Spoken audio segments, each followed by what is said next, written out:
leur idée, trouver des financements, nous les aidons beaucoup là-dessus, avoir des contacts avec des gens qui ont fait le projet, qui sont passés par là et qui vont pouvoir trouver de cette façon-là des ressources pour s'installer et se mettre en place. Je ne vais pas tout montrer ça, je vais passer la parole à nos intervenantes qui vont, j'espère, vous expliquer, et j'en suis sûr, dans de grands détails ce que sont les tiers-lieux. Merci beaucoup. Merci. On se présente rapidement. Donc, Géraldine Fourmont, donc, de l'association Lumène, qu'on a créée donc, toutes les trois, Nicolas, Cathy fait nous un signe, voilà, qui est en régie, et moi-même. Et donc, on est ce petit collectif, on était toutes les trois porteurs de projet au départ, porteurs d'un projet de tiers-lieu. Et on s'est retrouvés à organiser ce festival, donc voilà, vous pouvez nous poser des questions après comment c'est arrivé, je ne sais pas si je pourrais vous répondre, mais c'est arrivé.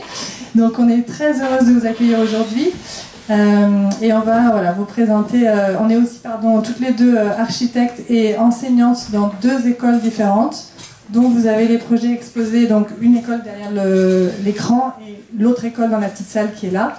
Et donc on profite de l'occasion du festival pour présenter les projets des étudiants intitulé Un tiers-lieu imaginaire, et ce qui nous semble très intéressant, c'est de croiser en fait les visions des étudiants qui sont sans limite, puisque certes sur un site réel, mais avec toute l'imagination et toute la créativité qu'on peut imaginer au sein d'une école, et de croiser en fait avec les exposants des tiers-lieux existants sur le territoire.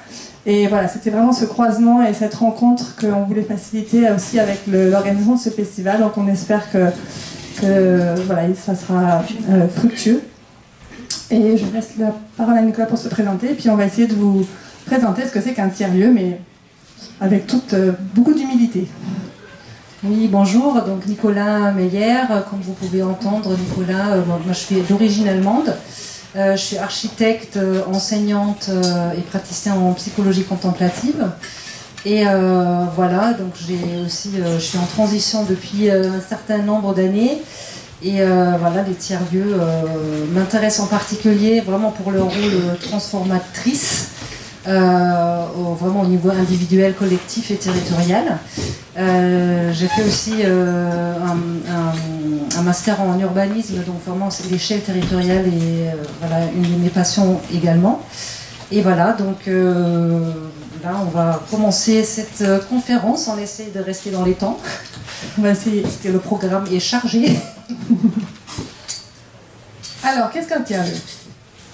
Alors, juste pour nous excuser, une partie de la conférence est en anglais. On n'a pas vraiment eu le temps de la traduire, mais rassurez-vous, on parle en français.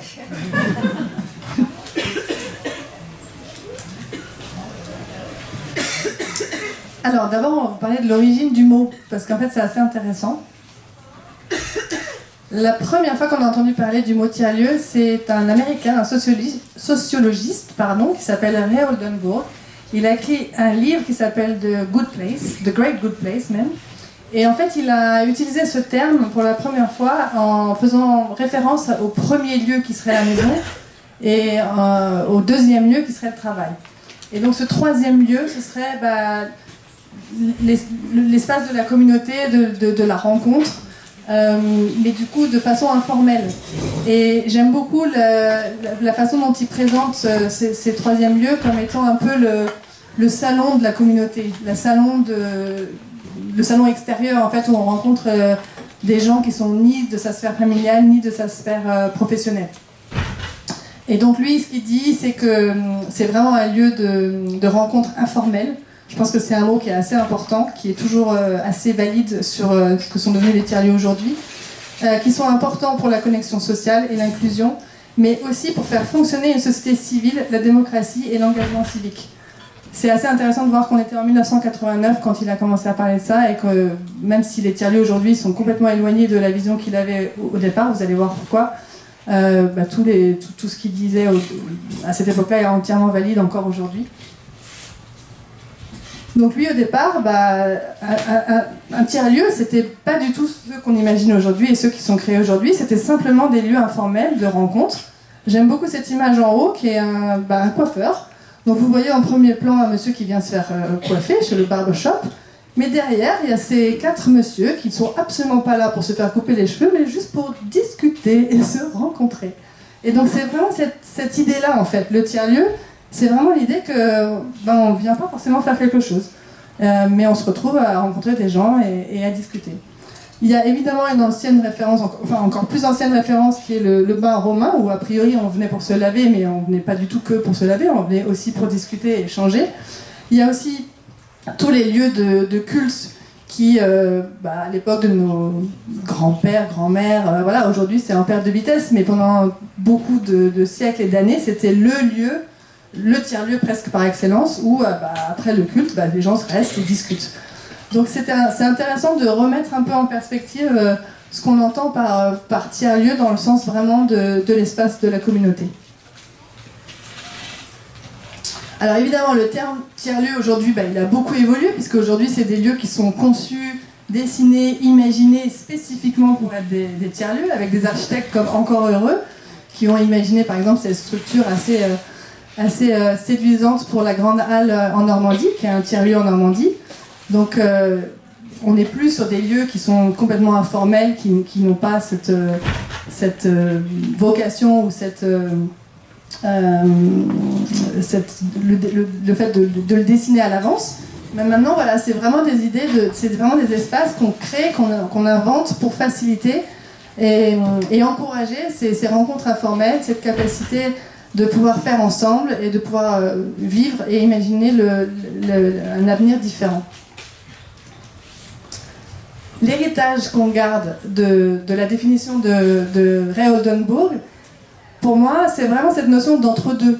Parce qu'au départ, le troisième lieu, c'est vraiment l'entre-deux, c'est entre le premier lieu et entre le deuxième lieu, c'est ni la maison, ni le travail. Et aujourd'hui, on garde beaucoup dans les tiers-lieux d'aujourd'hui ce sentiment de chaleureux, de l'impression d'être à la maison. Mais en même temps, il y a beaucoup d'activités et on y travaille. On est complètement entre le domaine public et le domaine privé. C'est un lieu de recherche, mais c'est aussi un lieu d'application. C'est un lieu culturel qui soutient et qui complète les institutions, mais c'est aussi un lieu de la culture underground. C'est un espace de création, mais c'est aussi un espace de diffusion. Donc on est tout le temps dans cette notion d'entre-deux. C'est jamais un lieu qui fait qu'une seule chose. Il y a toujours cette balance. Et je trouve que c'est toujours très vrai dans tous les tiers-lieux qu'on peut observer aujourd'hui. Alors, attention, la partie définition. Je préfère tout de suite dire que voilà, c'est un exercice qui est très périlleux parce que par définition, un tiers-lieu, ça ne se définit pas. Ou en tout cas, c'est un lieu qui est tout le temps en évolution, donc qui est difficilement enfermable dans une définition. Donc je commence par vous dire, voilà, attention, définition entre guillemets.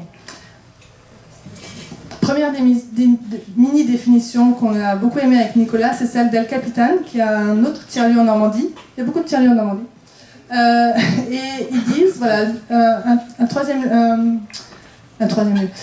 tiers-lieu, c'est un espace multi-activité pour un public varié, différent, au service d'un territoire qui évolue selon les besoins de ses utilisateurs. C'est vraiment une notion avec Nicolas en tant que professeur et en tant que justement professeur et facilitateur de sensibiliser nos étudiants à ces notions de tiers-lieu.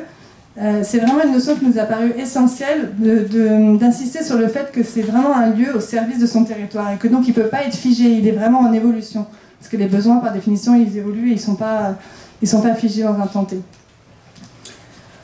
Une deuxième définition qui est du ministère de la cohésion territoriale, qui est beaucoup plus développée, mais leur idée c'est vraiment de rétablir les liens. Ils insistent sur le fait que c'est souvent des lieux qui sont créés par les citoyens, donc c'est des initiatives citoyennes, et donc en tant que ministère, ils ont compris que voilà, il y avait vraiment un intérêt à soutenir ces initiatives, mais ils précisent que leurs activités sont bien plus larges que le coworking, et que ça contribue vraiment au développement économique et à l'activation des ressources locales. Donc ça, c'est aussi pour insister sur le fait que maintenant, même si c'était des initiatives citoyennes au départ et uniquement citoyennes, il y a vraiment un relais qui est fait au niveau de l'État et des pouvoirs publics. Cette slide, c'est pour illustrer que voilà, c'est compliqué de définir un tiers-lieu. Mais c'est quoi un tiers-lieu? Ça se définit qu'en creux, il faudrait un lexique par individu. mais on peut vous donner le code source. Enfin, voilà, c'est vraiment montrer un peu la diversité de ce que c'est qu'un tiers-lieu et donc la difficulté d'essayer de le définir. Par contre, il y a quand même un chercheur qui s'appelle Antoine Buret, qui a passé quand même plusieurs années à essayer de définir ce que c'est qu'un tiers-lieu pour en faire une définition type de dictionnaire. Et pour ça, il a d'abord été visiter plein de tiers-lieux sur à toute l'échelle nationale. Donc il a passé du temps, exploré, observé, interrogé. Et sa définition, c'est avant tout une configuration sociale au sein de laquelle l'individu, la rencontre entre l'individu et... attendez, que je traduis ça en français. Une configuration sociale au sein de laquelle... Oui, en fait, c'est pas que c'est à la fois l'individu qui se développe, mais c'est au service du collectif. Et que c'est au service d'une représentation commune. Donc il y a vraiment cette idée entre l'individu et le collectif que c'est un lieu qui sert les deux, en fait, ce qui est assez rare. Après, il y a une autre définition d'un site qui s'appelle tiers-lieu.be, donc un site belge. Et on trouvait ça intéressant de parler de leur définition parce qu'ils rappellent que pour eux, le terme tiers-lieu, qui est évidemment tellement utilisé et tellement...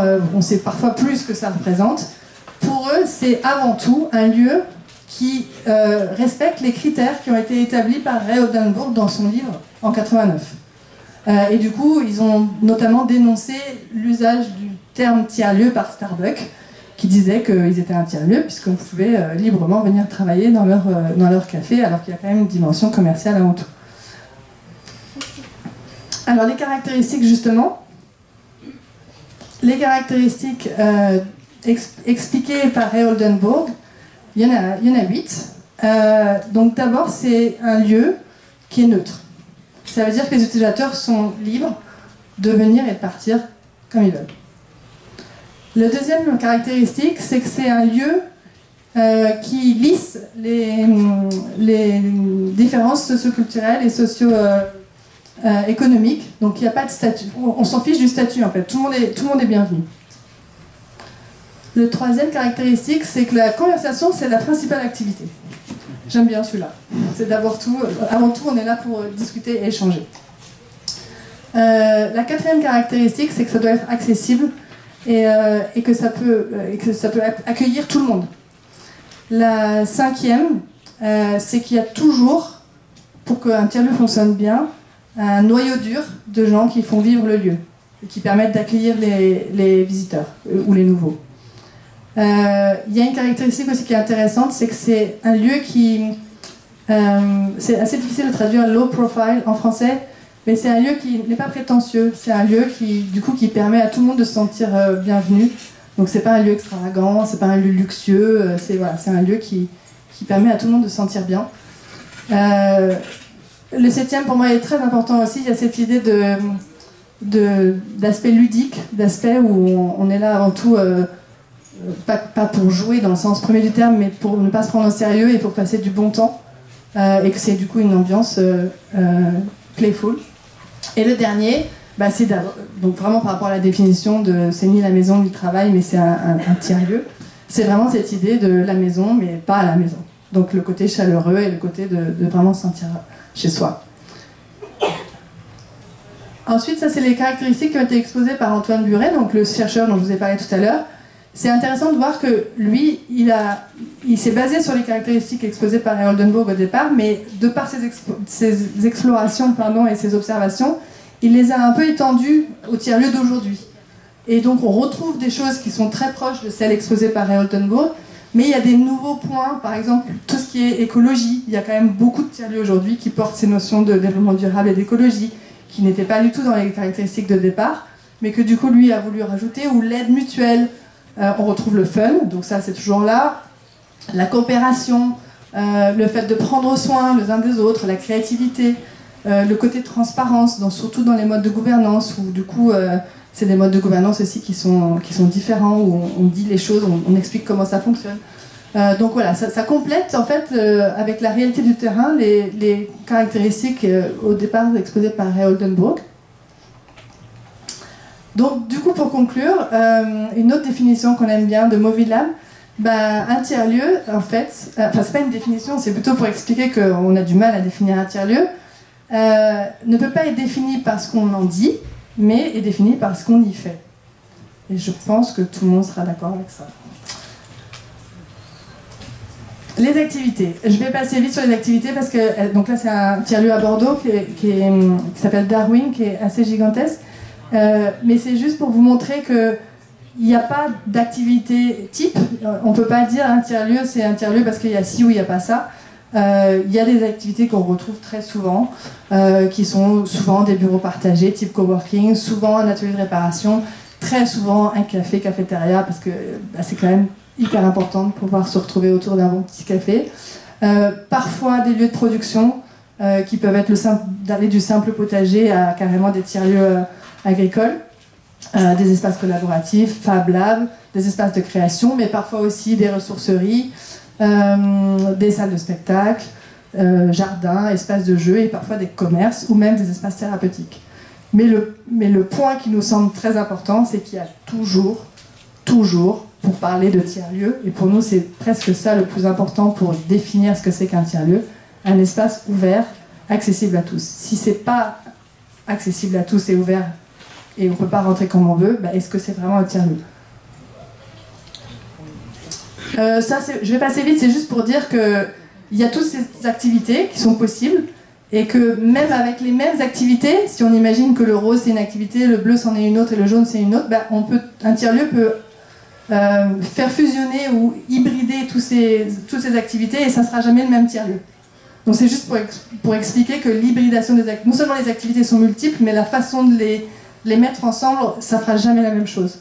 Et ça rejoint ce que disait Sandrine ce matin, il n'y a pas de concurrence entre tiers-lieux parce que de toute façon c'est toujours unique et ça sert à un territoire ou des besoins locaux qui sont différents. Voilà, c'était juste pour insister sur l'expérimentation, que c'est un aspect très important des tiers-lieux, et je vais passer.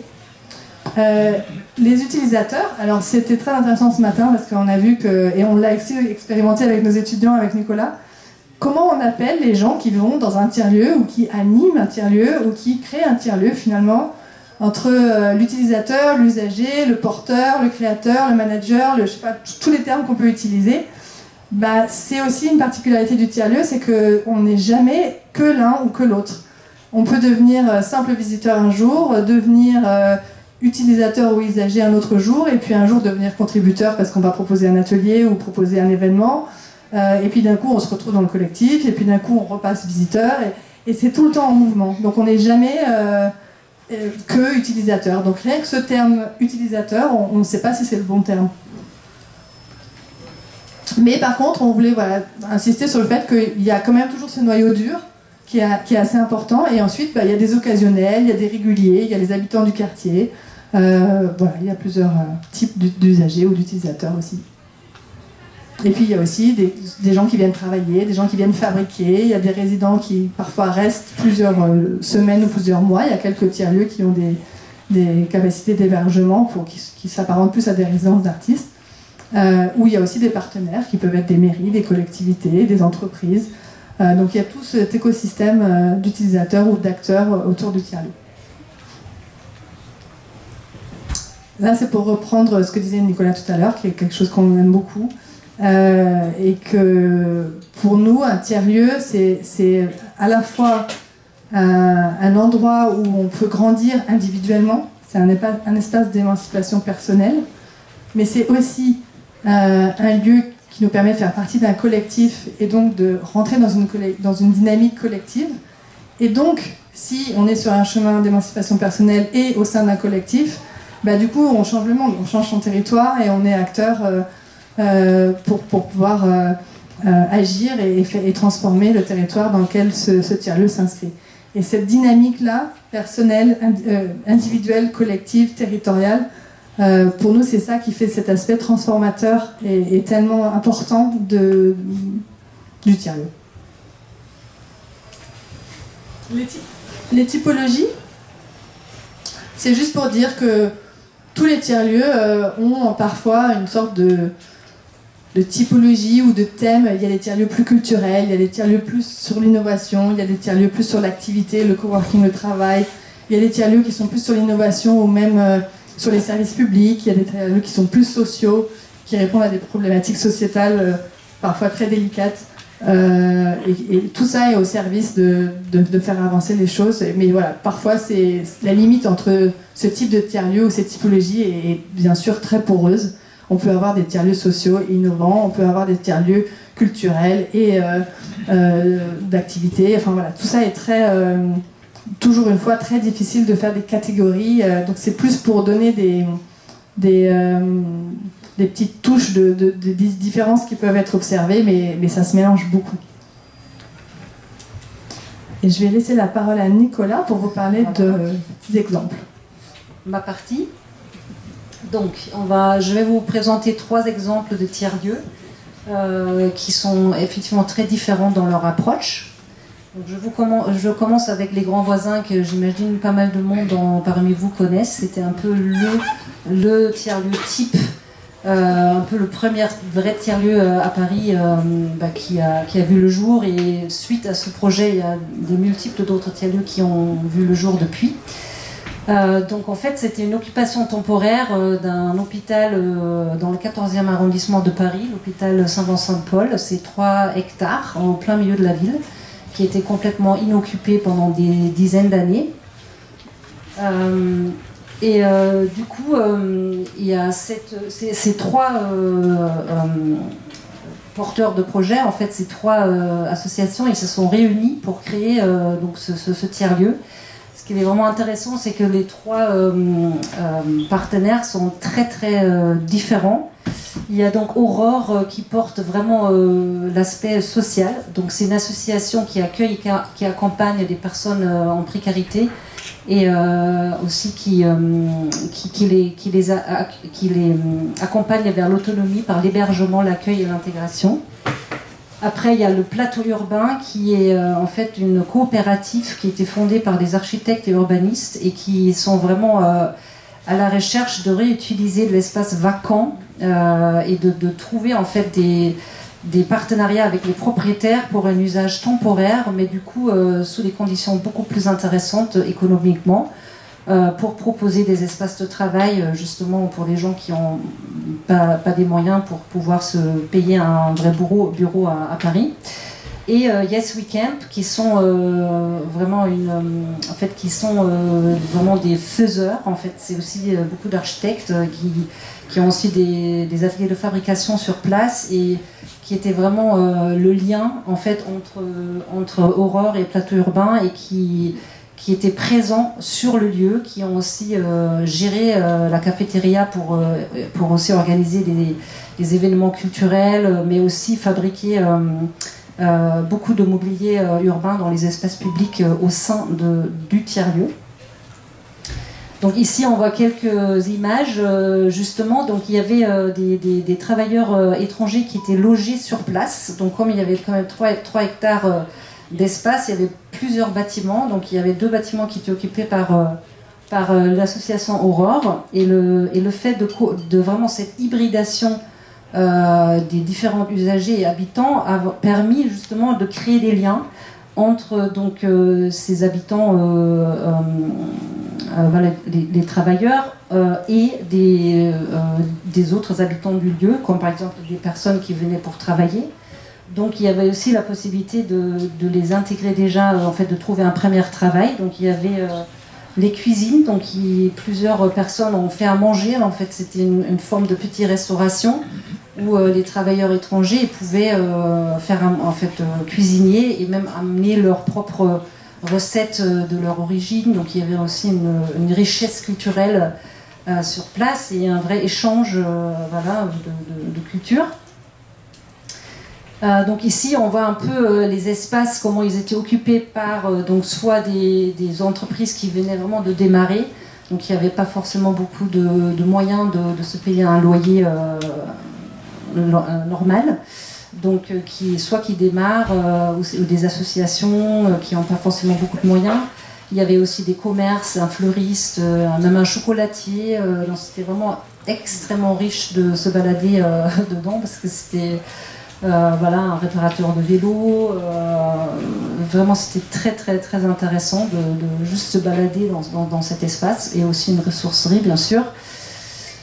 Et donc Yates Wickham qui était vraiment ce lien entre tout le monde parce qu'il construisait aussi du mobilier pour ces espaces publics. C'était souvent des espaces, des petits ateliers participatifs où aussi tout le monde pouvait participer. Et ils ont même fait un camping temporaire sur le site. Donc c'était vraiment un site qui était propice à l'expérimentation. C'était comme un immense laboratoire urbain qui permettait vraiment d'essayer des choses et voilà, de faire ensemble. Donc ça c'est un petit bilan des grands voisins qui a duré 5 ans. Donc comme je dis, 3 et 4 hectares vides dans Paris, donc qui ont quand même pu être occupés d'une manière très intelligente pendant 5 ans. Ensuite 2000 personnes qui ont vécu ou travaillé sur place, 1000 personnes qui étaient accueillies à un hébergement d'urgence, 46 000 personnes qui étaient reçues à l'accueil du jour pour demandeurs d'asile, des réfugiés. 250 € par mètre carré par an, c'était donc le loyer que payaient les entreprises. 300 événements culturels, 5000 bénévoles et des dizaines d'expériences sur tout ça qui est intéressant, similaires qui étaient ensuite développées en France, influencées par ce projet. Et Plateau Urbain, aujourd'hui, ils sont complètement débordés de demandes de partout en France, en fait, justement des espaces vacants et comment on peut les réutiliser autrement. Et surtout, toujours avec une idée de synergie, que des occupants du lieu ont vraiment, il y a une forme d'intelligence collective entre les usagers du lieu. Alors le deuxième projet que j'aimerais vous présenter, c'est Réalimenter Masséna. En fait, c'est un projet qui n'est pas encore réalisé, mais il est intéressant parce qu'il est vraiment... le prochain diapo, s'il vous plaît. Il est vraiment en fait autour d'un sujet qui est l'alimentation durable. Donc il fait partie de Réinventer Paris, qui est en fait un appel à projet urbain innovant qui était lancé en 2014 par la ville de Paris. Donc là c'est gare Masséna, on voit c'est tout en bas. En fait c'est une ancienne gare de la Petite Ceinture à Paris. Ce qu'il était très intéressant ici, donc pourquoi c'est un projet innovant, justement, donc le sujet c'est l'alimentation durable, mais comment on peut en fait le créer d'une manière, avoir une approche très hybride et très enrichissante parce que on mélange des différentes visions autour d'un même sujet. Donc ici, des partenaires qui étaient associés au projet, c'est donc La Ruche qui dit oui, donc peut-être vous connaissez, c'est une entreprise qui met en relation les producteurs et les consommateurs locaux, donc via une plateforme numérique. Il y a aussi l'école ingénieur AgroParisTech qui donc utilise ce lieu pour présenter au public des expériences les plus innovantes donc menées autour de l'alimentation, donc par des étudiants de cette école. Et Sous les fraises, qui est en fait une agriculture urbaine. Donc eux, ils auront dans ce projet 750 m² de l'agriculture urbaine, mais ils vont aussi mener des ateliers pédagogiques autour de l'alimentation. Voilà, en fait, tout ça mélangé, ça enrichit vraiment un même et seul sujet. Donc aussi l'architecture qui est évidemment très important, aussi comment on rend un lieu ouvert à tous. Donc ici c'est intéressant parce que l'architecture est vraiment faite par une rampe en fait, qui longe, en fait, on peut monter sur cette rampe qui longe le bâtiment de l'extérieur. Donc ça invite vraiment toute personne qui passe à côté de rentrer dans le bâtiment. Donc l'architecture peut être en effet un vrai vecteur, merci. Quelquefois les mots me manquent, je suis un peu fatiguée aujourd'hui. Et donc dans ce projet se croisent des chercheurs, des chefs cuisine, bien sûr, parce que l'idée c'est aussi d'inviter. En fait, il y a des résidences de chefs donc qui peuvent même dormir sur place pendant 6 mois. Il y a toujours des nouveaux chefs cuisine qui sont invités. donc qui vont un peu animer justement le lieu, des agriculteurs, des citoyens et aussi des artistes. Donc là, on voit juste un peu les différentes surfaces occupées dans le bâtiment. Donc il y a aussi même un black box et bar, donc il y a aussi l'idée de pouvoir s'amuser dans le bâtiment. Voilà. Après, il y a par exemple la ruche qui dit oui, donc là on voit qu'eux, ils ont carrément leur bureau aussi dans le bâtiment. Et pour les ateliers pédagogiques, on voit aussi l'agriculture urbaine qui est sur les toits ou dans les derniers étages de la tour. Il y a les logements des résidences de chefs et là on voit bien comment on peut circuler avec cette rampe extérieure dans le bâtiment. Et l'économie circulaire au service du projet, parce que là il y a déjà dans l'architecture, donc les architectes ils ont vraiment conçu comment les matériaux sont acheminés sur place, est-ce qu'on peut utiliser des matériaux plus ou moins locaux, comment on peut les réutiliser aussi après, une fois le bâtiment un jour il va être déconstruit. Donc il y a vraiment tout ce questionnement aussi autour de l'économie circulaire, de la construction même du bâtiment, mais aussi du programme et de l'usage. Donc on jardine dans un même bâtiment, on cuisine dans un même bâtiment, on se retrouve, on mange, on consomme et on se divertit, et tout ça, voilà, ça suit son chemin. Voilà quelques images de synthèse. On espère qu'un jour il va avoir lieu ce projet, parce qu'il est vraiment très vertueux. Mais pour l'instant, voilà. Normalement c'était prévu pour 2022, je n'ai pas de nouvelles. Et le dernier, donc Coconut, donc là on avait vraiment envie de ramener cette échelle de ville-campagne, parce qu'ici aussi on est à la campagne, on n'est pas loin de Paris. D'ailleurs, Géraldine et moi, en fait, notre début de notre aventure ensemble, c'était vraiment de créer le lien entre la ville et la campagne. Donc, c'est vrai que ce projet-là, il nous parle vraiment du cœur, parce que c'est vraiment quelque chose qu'on aimerait faire en fait à long terme. Et donc ici, c'est Berlin qui se sont lancés. Et ils ont vraiment réalisé un projet assez similaire à ce qu'on pourrait imaginer. Donc c'est à 1 heure de Berlin, et donc c'est vraiment pour créer un lieu de ressources pour travailler autrement. Donc les porteurs de projets, en fait, ce qui est intéressant, c'est qu'il y a une partie qui sont des personnes locaux de Berlin qui connaissent très très très bien leur territoire, aussi cette partie de la campagne, et ils se sont associés avec des gens internationaux qui viennent avec un autre savoir-faire, et cette liaison a pu faire en sorte que voilà, le projet peut exister. Ils ont même gagné des prix, German Tourism Award, donc ça a apparemment beaucoup de succès. Alors, qu'est-ce qu'on fait chez Coconut? Donc, CO, c'est pour Community Concentrated Work in Nature. Donc, évidemment, ici, vraiment l'idée c'était de... En fait, ici, je trouve il y a beaucoup cette chose in between, ce qu'on a vu tout à l'heure, c'est entre-deux. On est vraiment entre pouvoir s'isoler ou entre se mélanger avec d'autres. On est entre vraiment une ambiance de travail, mais en même temps, on est dans une ambiance de détente totale dans la nature, de lâcher prise. Donc, et aussi, la plupart des humains, on a besoin de cet équilibre entre pouvoir s'isoler pour se concentrer, mais en même temps pouvoir parler aux autres pour que vraiment ce flux des créativités il reste bien vivant. Après, donc là, c'est vraiment l'idée de s'extraire un peu de la pression urbaine, de cette voilà, et de pouvoir vraiment laisser libre flux à nos pensées, à nos sens. Et bien sûr, la nature, pour pouvoir se ressourcer dans la nature, pour pouvoir marcher, bouger. Voilà. Donc ici, on voit un peu le plan. Donc c'est évidemment aussi un vieux bâtiment agricole. Allô, oui.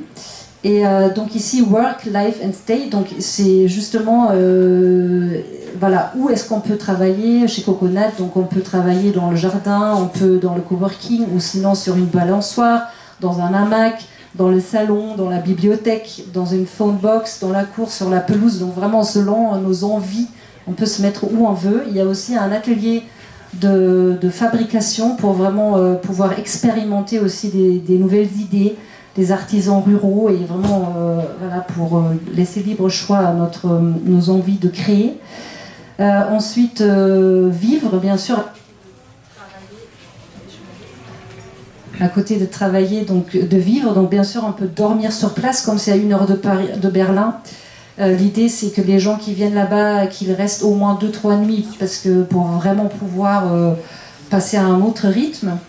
Donc du coup c'est vraiment l'idée de pouvoir aussi, quand on a arrêté de travailler, il y a aussi la méditation, le yoga, le sauna, en fait il y a d'autres choses qui sont proposées pour vraiment pouvoir ralentir. Et des prix vraiment variables et très inclusifs. Donc là, c'est quand même intéressant de voir un peu cette fourche. Donc de 20 à 54 € par nuit par personne. Et soit on peut être en pension complète, ou on peut participer à une cuisine partagée à 5 € par jour, ce qui n'est vraiment pas cher. Mais du coup, on peut vraiment quasi être en autogestion si on n'a vraiment pas beaucoup de moyens. Donc il y a vraiment cette idée aussi de, voilà, selon nos envies, nos moyens, voilà, on a vraiment un large choix d'utiliser ce lieu. Et donc là, il y a juste quelques photos de l'ambiance, de passer au feu le soir. Là, on voit cet atelier de création dans cette vieille grange. Il y a aussi des espaces abandonnés autour, donc bien sûr, il y a plein de sentiers où on peut se balader, faire du vélo. Il y a bien sûr des vélos sur place, on peut emprunter, ou la Foundbox, voilà, où on peut s'isoler. Voilà, c'était pour donner quelques images. Et je pense que là, les 3 exemples sont finis. Et donc, la conclusion. Qu'est-ce que c'est donc un tiers-lieu là? Donc, on va juste vous donner. Donc, ça, on avait déjà dit. Donc, en fait, un tiers-lieu, peut-être la définition la plus juste, c'est que un tiers-lieu, l'idée, c'est qu'il n'y a pas justement de définition. Parce qu'un tiers-lieu, je pense le pire pour un tiers-lieu, c'est de se sentir mis dans une catégorie. Et je pense que c'est vraiment la chose où c'est des poils s'hérissent qu'on veut mettre le tiers-lieu dans une case. Donc c'est surtout ça qu'il faut. Voilà. Donc on ne peut pas vraiment les mettre dans une case. Donc c'est difficile de le définir. Et donc ça c'était un peu voilà ce que Géraldine et moi en définition personnelle. Un peu personnelle. Donc c'est vraiment un espace ouvert, vivant et en mouvement perpétuel, un peu comme le moment présent qui reste en permanence à réinventer, qu'on ne peut pas attraper. Voilà. Et je pense que c'est la fin. Peut-être qu'il y a encore une ou deux. Oui, ça c'était juste un petit joke. Bon. Merci à tous.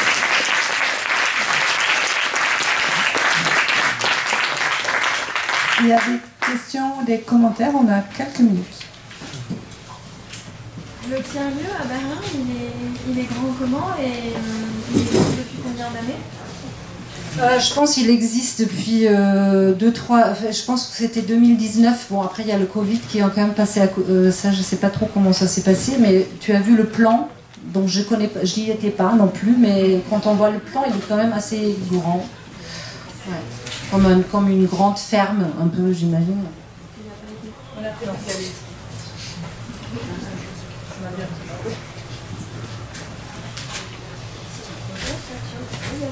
On a... Je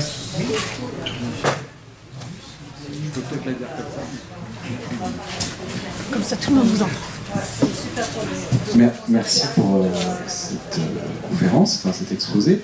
Moi j'aurais une question, on associe souvent le tiers-lieu au Fab Lab. Est-ce que dans les exemples, les 3 exemples là, que tu as montrés, tu pourrais peut-être nous en dire un petit peu sur ce point particulier du Fab Lab? Comment ils sont associés au tiers-lieu? Pour moi, le Fab Lab, par exemple, au Grand Voisin, il n'y avait peut-être pas de Fab Lab, mais il y avait certainement, en fait, je sais qu'il y avait une menuiserie, en fait, un vrai atelier de fabrication, parce que Yes We Camp, eux, ils avaient une sorte de menuiserie là-bas, parce que pour construire tout le mobilier là, des espaces publics, donc ils ont créé sur place. Par contre, Bon, maintenant, Fab Lab, quel type de Fab Lab? Il y a des imprimantes 3D, il y a des machines beaucoup plus grandes. En fait, Fab Lab, c'est vrai que ça va des petites machines jusqu'aux plus grandes machines. Donc pour moi, peut-être Fab Lab, je pourrais même le mettre plus dans quelque chose de... On fabrique quelque chose sur place. Donc, oui, bien sûr. Juste pour compléter, pour moi, le Fab Lab, c'est une activité parmi toutes les autres qui peuvent être proposées au sein d'un tiers-lieu. Sur la diapo, si on peut revenir sur la diapo activité, voilà, il y a certains tiers-lieux qui incluent un Fab Lab avec toutes les dimensions que Nicolas a précisées. Ça peut être, il peut y avoir un Fab Lab avec quelques machines à coudre, hein, c'est quelque part, on peut l'appeler un Fab Lab. Après, ce qu'on entend communément par Fab Lab, c'est des machines numériques qui permettent voilà, de fabriquer des choses qu'on ne peut pas toujours fabriquer chez soi, ou même ça permet de réparer des objets aussi parfois. Donc il y a plein d'échelles de Fab Lab, mais pour moi c'est vraiment une activité parmi les autres. Mais c'est vrai qu'il est assez récurrent, un peu comme le coworking ou comme la ressourcerie, parce que c'est tout de suite un type d'activité qui rassemble, et comme c'est des lieux qui sont, pour moi, principalement pour vivre ensemble, mais aussi pour faire ensemble, ça a vraiment du sens de fabriquer des choses ensemble. Du coup, le Fab Lab a vraiment sa place au sein des tiers-lieux dans ce sens-là. Je ne sais pas si ça répond à ta question. L'exemple en Allemagne, par exemple, il y a des ateliers de... Ouais. Ouais. Là, il y a même atelier bois et Fab Lab. C'est-à-dire qu'on fait la différence, eux font la différence entre l'atelier menuiserie avec vraiment des scies, l'atelier bois classique, on va dire, et le Fab Lab où il y a des machines numériques qui se complètent en fait. C'est pas du tout même les mêmes matières travaillées, ça c'est vraiment complémentaire. Nous, on a un Fab Lab ici. Oui, alors, et c'est vrai, on peut te donner la parole, Ludovic, tu veux peut-être réagir? Bah oui. Oui, un Fab Lab, déjà, faudrait savoir quelle est la limite du Fab Lab. Pour moi, je trouve que c'est un peu restrictif de dire qu'un Fab Lab, c'est des machines numériques.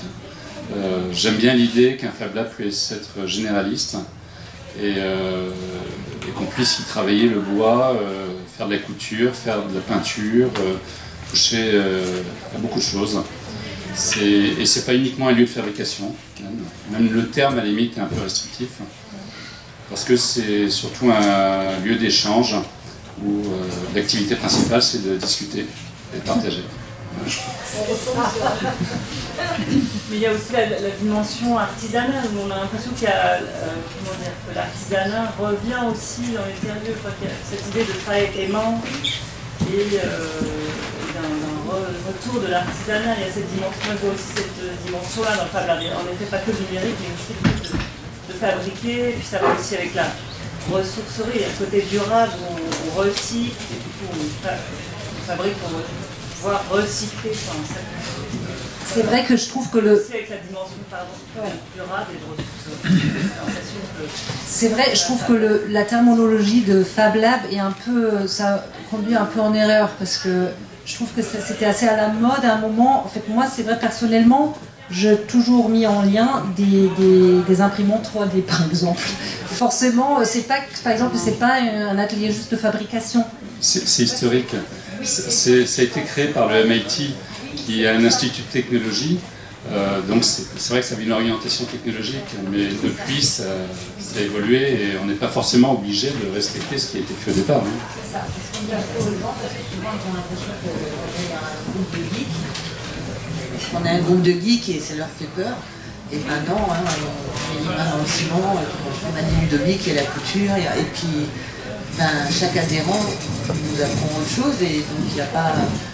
C'est vrai que c'est pas tout à fait, complètement. Mais j'aime beaucoup effectivement ce que tu dis, que c'est vraiment un lieu où les gens qui viennent aussi avec des demandes participent en fait à l'existence de ce Fab Lab et amènent des projets et en fait... L'ADN d'un Fab Lab est issu des adhérents. C'est les adhérents qui vont donner les directions. Et, au départ, on a un projet, on monte un Fab Lab, mais il vit sa vie. Il vit sa vie grâce aux adhérents. Il suffit d'avoir quelques adhérents qui vont être passionnés par les drones, par la robotique, pour que on parte dans une direction, et puis après on va partir dans une autre. C'est pas figé. Merci beaucoup pour cette précision. Je trouve que c'était... Oui. Oui, moi j'aurais une autre question. Là on va parler un peu de, on va dire, pratique, de choses matérielles. Est-ce que dans les tiers-lieux là que vous avez... dans les tiers-lieux que vous avez visités... Prends le micro parce que sinon on entend mal. Oui, j'aurais une autre question peut-être un peu moins pratique et matérielle. Dans les tiers-lieux que vous avez visités, on a bien compris que donc, ce sont les adhérents et les participants qui mine de rien, créent le lieu, on va dire.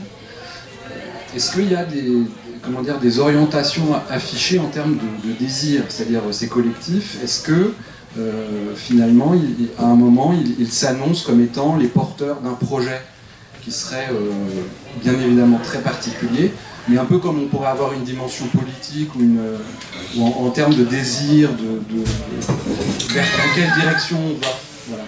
Voilà. Est-ce que ces lieux produisent aussi comme ça des visions d'un idéal ou d'un... Alors peut-être sans aller jusqu'à un idéal, mais en tout cas d'un projet commun? J'aime beaucoup ta question. J'aime beaucoup ta question parce que je crois, et je suis très prudente dans la réponse, que les deux fonctionnent. C'est-à-dire qu'il peut y avoir des porteurs de projets, un noyau dur, comme on a dit, qui crée un tiers-lieu avec une vision ou qui porte un idéal, ou qui porte une direction qui est très affichée et qui est très transparente. Et ça ne peut pas dire que cette vision-là ne va pas être transformée ou ne va pas évoluer par les adhérents, les utilisateurs et l'histoire du lieu, et que ça peut évoluer. Mais l'inverse, je pense, marche aussi. Un groupe ou un tiers-lieu qui se crée avec juste l'idée de rassembler des gens sans forcément de vision affichée ou de thème ou de direction claire, et ça a été dit à la table ronde de ce matin, le maire de Magny a partagé cette expérience, où il y a cette espèce de magie qui fait que quand on met des gens ensemble, l'intelligence collective fait que les projets vont émerger. Et je pense que les deux sont possibles et que les deux fonctionnent. Avec rien au départ, ça donne quelque chose, et avec quelque chose au départ, ça va dépasser ce quelque chose défini au départ. Je ne sais pas si je suis claire, mais je pense que ça marche dans les deux sens. Et dans vos observations, vous avez pu être les témoins comme ça on va dire de credo ou qui vous aurait été énoncé, parce que vous n'en avez pas trop parlé, ça, du positionnement de ces collectifs. Ça veut dire oui, comment ils se positionnent au point de départ, au niveau du départ. Oui, et puis dans leur environnement, c'est-à-dire qu'on voit bien tous les bienfaits que peuvent permettre ces lieux, mais en même temps, on sent bien aussi qu'ils peuvent être des modèles. Des modèles auxquels on a envie d'adhérer, donc peut-être ça les dépasse un petit peu, et ça dépasse un petit peu justement le lieu, et que ça rayonne. D'ailleurs, on en parle de plus en plus, les tiers-lieux sont de plus en plus à la mode. Pourquoi? Parce qu'ils sont enviables, parce qu'ils portent quelque chose d'enviable. Et c'est là où je me posais la question de savoir si vous aviez pu avoir accès à des volontés qui seraient affichées, à partir de lieux comme ça, de pouvoir développer des mouvements encore plus collectifs, encore plus globaux. Non, pas. Je trouve que c'est très difficile d'observer quelque chose comme une tendance qui se dessinerait, ou je dirais que non, et que c'est aussi pour ça que chaque tiers-lieu est unique. Mais je dirais quand même que... comment exprimer ça? Je trouve qu'il y a une sorte d'équation entre la vision au départ d'un porteur ou d'un groupe de porteurs, parce que parfois le porteur il n'est pas seul, hein, mais donc une vision au départ qui est vraiment définie et qui est posée, et la façon dont le collectif va s'emparer de cette vision. Pour moi, c'est vraiment le premier plus le deuxième qui donne l'unicité de chaque tiers-lieu. Et donc il n'y a pas de... Et c'est pour ça qu'on insiste sur cette dimension qui évolue. Du coup, c'est jamais figé. Il n'y a pas de recette, en fait. Ça peut pas... Parce que chaque groupe ou chaque porteur va avoir sa vision propre. Et ça s'inscrit aussi dans un territoire donné, et ça va être vécu, et les gens qui vont le faire vivre vont aussi apporter leur... Donc en fait, c'est comme un organisme vivant, en fait, ça peut pas... Il pourrait y avoir une cohérence à justement ne pas afficher d'objectif, du coup, puisque comment dire, la vie du lieu se fait comme elle vient, quoi. Bah, les deux marchent. Je crois que ça marche aussi d'avoir... Parce que d'afficher une vision au départ, ça peut aussi fédérer autour d'une vision commune. Et les projets des étudiants sont pour ça très intéressants, même si c'est des tiers-lieux imaginaires. Parce que l'exercice et le brief qu'on leur a proposé, c'était de répondre à une problématique sociale. Donc du coup, pour le coup, tous les projets des étudiants qui sont exposés aujourd'hui, ils partent d'une vision d'un problème, et donc ils proposent une solution au problème. Mais ça ne veut absolument pas dire, si on imaginait ces tiers-lieux réalisés, que le lieu dans son évolution et dans son fonctionnement ne va pas être dépassé par cette vision de départ et répondrait pas à d'autres besoins ou d'autres problématiques. Mais par contre, ça peut très bien fédérer autour d'une problématique claire affichée, un problème clair affiché. Ça peut quand même fédérer les gens autour d'une cause ou d'une vision commune. Peut-être juste pour rajouter, parce que pourquoi les tiers-lieux aussi c'est tellement intéressant, il y a vraiment cette dimension de surprise, de se laisser surprendre par le chemin qu'il va prendre. En fait, il y a vraiment cette dimension, je pense, qu'il est particulier au tiers-lieu, et qui est d'un côté sa richesse, et de l'autre côté peut-être aussi un peu sa faiblesse, parce que c'est difficile de prévoir, donc il y a vraiment cette transformation en permanence, cet équilibre-là qui n'est pas évident à garder, mais si on le garde, il y a des surprises qui nous attendent. D'ailleurs, j'en profite pour rebondir, c'est très intéressant quand même de voir que dans cette dynamique d'émergence de tiers-lieux à l'échelle nationale, même plus large, il y a l'association France Tiers-Lieux qui a été créée il y a quelques années par initiative du gouvernement, avec l'idée justement de fédérer les tiers-lieux qui émergeaient un peu partout, parce que du coup, d'un coup, les pouvoirs publics se sont dit c'est quoi ces lieux qui émergent partout, qu'est-ce qu'on fait, on les soutient pas, enfin il y avait tout d'un coup un besoin de contrôler, de savoir ce qu'on allait faire, et le président de France Tiers-Lieux, monsieur Lévi-Strauss, il a vraiment compris qu'il y avait un enjeu capital dans le rôle de cette association, qui était de fédérer et de quelque part organiser et un peu mettre de l'ordre dans tout ça, mais sans casser la nature propre du tiers-lieu, qui est justement d'être un peu un élément un peu fou, qui échappe aux cases, et il a totalement compris le paradoxe en fait. Et donc la mission de l'association, c'est béton, quoi, dans le sens arriver à mettre un peu d'ordre tout en cassant pas cette dynamique qui est justement propre au tiers-lieu d'être en évolution.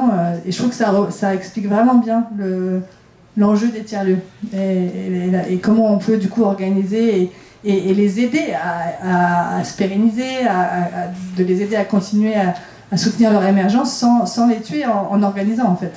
Parce que du coup, si on commence à les organiser trop et à les contraindre, on les tue en fait. Donc c'est vraiment un paradoxe que je trouve très intéressant et j'aimerais pas être à sa place.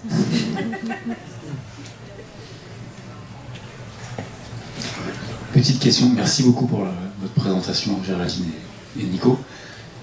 Et je me pose la question, est-ce que le corollaire d'un tiers-lieu, c'est pas cette précarité au sens d'un rapport au temps incertain, ça va pas durer longtemps, donc il y a une énergie qui se dégage, et on sait qu'on n'en a pas pour longtemps, donc on fait le plus qu'on peut dans ce temps qu'on a, on pense aux grands voisins qui se savaient en fait en sursis, voire condamnés. Et est-ce que ça donne pas une énergie supplémentaire? Je repense à des lieux qu'on avait plus pratiqués il y a une vingtaine d'années à Paris, des squats d'artistes, mais en fait c'est à peu près la même chose. On pourrait enlever tiers-lieu et mettre squat. On avait de la production, un espace collaboratif, un bar, des événements culturels, de la précarité, de l'accueil de personnes en transition, en transit.